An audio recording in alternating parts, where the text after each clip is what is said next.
যাদেরকে নবী রাসূল বলা হয়, এই নবী রাসূলদের উপরে জুলুমের স্টিম রোলার কি চালানো হয় নাই? তারা বিভিন্ন ভাবে জুলুমের শিকার হয় নাই? আমাদের নবীকে কিভাবে অত্যাচার করা হয়েছিল সেটা আমরা জানি। জাকারিয়া আলাইহিস সালামকে কেমন অত্যাচার করা হয়েছিল সেটাও আমরা জানি। হযরতে ঈসা আলাইহিস সালামকে মেরে ফেলার জন্য তারা কিভাবে প্ল্যান করেছিল, আর মহান রব্বুল আলামিন আসমানে উঠায় নিয়ে দুনিয়াটা আল্লাহ সুবহানাহু ওয়া তাআলা সুখ শান্তি এবং দুঃখ বেদনায় সাজাইছে। যেমনই ভাবে সুখ আছে, তারপরে আরাম আয়েশ যেমনই ভাবে আছে, ঠিক তেমনই ভাবে দুঃখ দুর্দশা কষ্ট মুসিবত এইগুলো মানুষের জীবনে আছে। এভাবেই মহান রব্বুল আলামিন এই পৃথিবীটাকে সাজিয়েছেন। কোন মানব এরকম নাই যার জীবনে কোনো দিন দুঃখ পায় নাই। এরকম কি আছে কেউ? পৃথিবীতে যত মানুষ এসেছে, যত মানব এসেছে, সে যত বড় মহামানব হোক না কেন, প্রত্যেকটা মানুষের জীবনে দুঃখ ছিল। তবে যদি কোনো ব্যক্তিকে জাহান্নামে দেওয়া হয়, তার কতদিন সুখ আসবে না, সুখের ছিটাফাটাও তার মধ্যে পাওয়া যাবে না। আবার কোনো ব্যক্তিকে যদি আল্লাহ সুবহানাহু ওয়া তাআলার নিকটতম বান্দারা গেছেন, সেটাও আমরা জানি। সুতরাং কোনো মানুষ এমন নাই যে পৃথিবীতে তার উপরে অত্যাচার বা কোনো রকম কষ্ট আপতিত হয় নাই। আল্লাহ সুবহানাহু ওয়া তাআলা আমাদের নবী মুহাম্মদ সাল্লাল্লাহু আলাইহি সাল্লামকে সান্ত্বনা দিতে গিয়ে বলছেন, ফালা আল্লাকা বাখিউন নাফসাকা আলা আথারিহিম ইল্লাম ইউমিনু বিহাযাল হাদীসি আসাফা। হে নবী, আপনার মনে খুব কষ্ট, তারা তো ঈমান আনতেছে না, তারা ঈমান আনতেছে না, আমার উপরে ঈমান আনে না, আবার আপনাকে নবী হিসেবে স্বীকার করে না।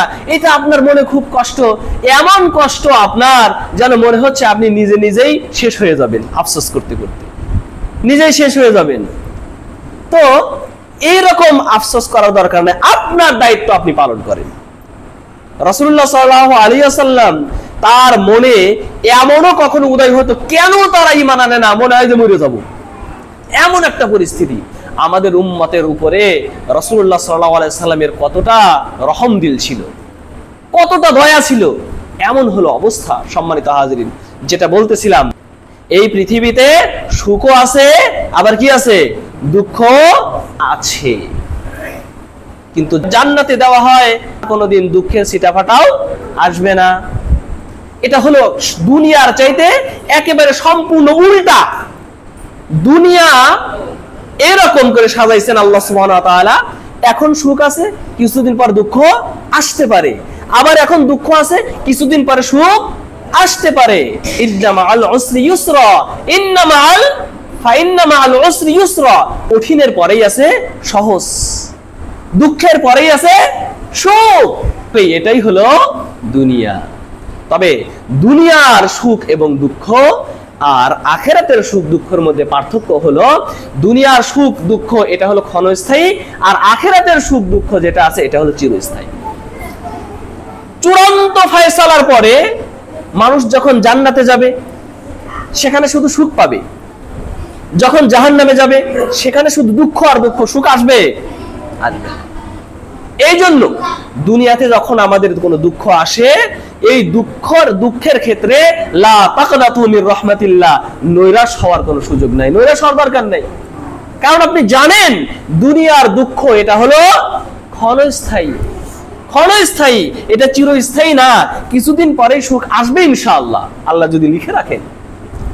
আর সুখ যদি আসে, বড় একটা পথ পাইছি, আরাম আয়েশে আছি, টাকা পয়সা আছে, এগুলো কোনো কিছুর অভাব আমার নাই, তাহলে এখন কি করবেন? আনন্দে আত্মহারা হয়ে অহংকার করা শুরু করবেন? এই দুনিয়ার সুখও কি চিরস্থায়ী? দুনিয়ার সুখটাও কি চিরস্থায়ী? না, দুনিয়ার সুখও কিন্তু চিরস্থায়ী না। এক সময় হতে পারে আজকের আপনি রাজা, কালকে আপনি ফকির হয়ে যেতে পারেন, হতে পারে না? আপনাদের চোখের সামনে এরকম প্রমাণ নাই? একজন ব্যক্তি অতীতে অনেক বড় লোক ছিল, এখন সে ভাতও পায় না, এরকম আছে। এই জন্য গর্ব অহংকারের কোনো কিছু নাই।